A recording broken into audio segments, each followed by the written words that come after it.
Good morning everyone, welcome back to the channel. तो आज हम करने वाले हैं क्लास 12th की एक्सरसाइज 1.1 क्वेश्चन नंबर 5th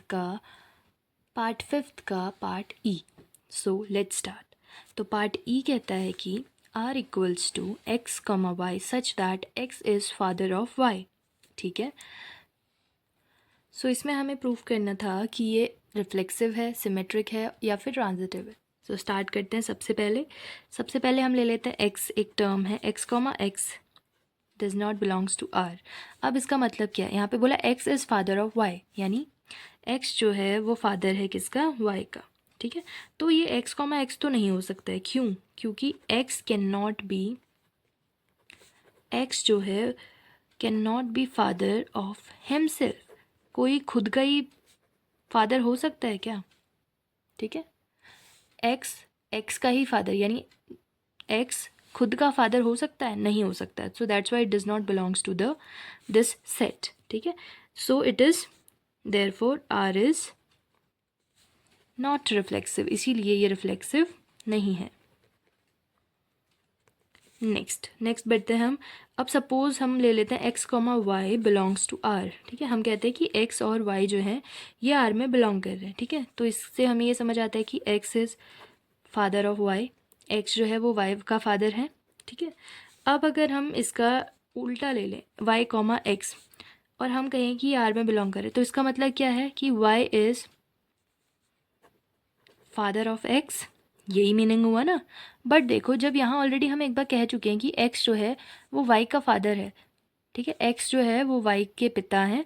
तो क्या हम ऑन द सडन चेंज हम ये कह सकते हैं कि y x के पिता हैं? नहीं कह सकते। तो इसका मतलब ये हो गया हमारा फॉल्स। तो that's why r is not symmetric, ये सिमेट्रिक भी नहीं है। तो देखो, अगर मैंने आपसे कहा था अगर कोई चीज़ रिफ्लेक्सिव नहीं है, सिमेट्रिक नहीं है, हेंस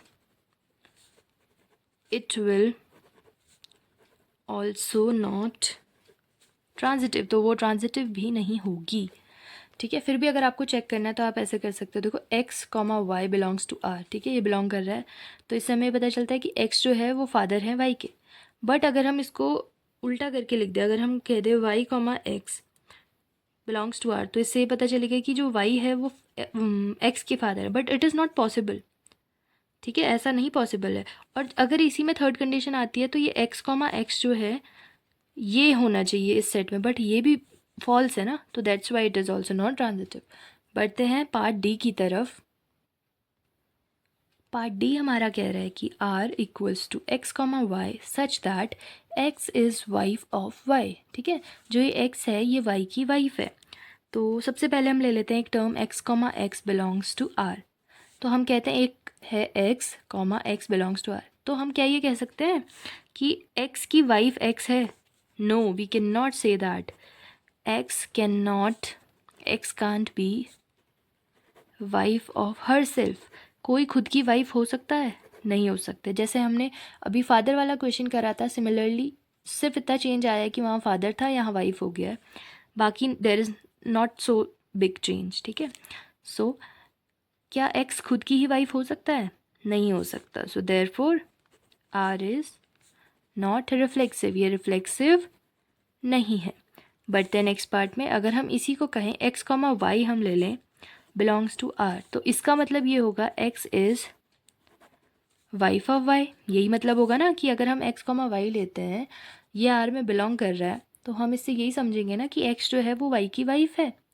बट अगर हम ये लेते हैं x comma y comma x belongs to r, so इससे तो हमें ये समझ आएगा कि y is wife of x। But अभी थोड़ी देर में हम ऊपर वाली लाइन में ये पढ़ के आए हैं कि x y की वाइफ है, तो सडनली y जो x की वाइफ हो जाएगा? नहीं होगा। Therefore it is not symmetric, इसीलिए ये सिमेट्रिक नहीं है। ठीक है।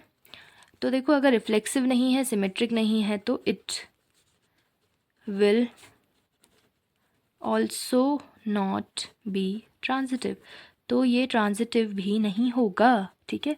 तो इसी के साथ अगर आपको क्वेश्चन समझ आए हैं, वीडियो पसंद आई है, तो चैनल को लाइक करें, शेयर करें एंड सब्सक्राइब करें। Thank you everyone.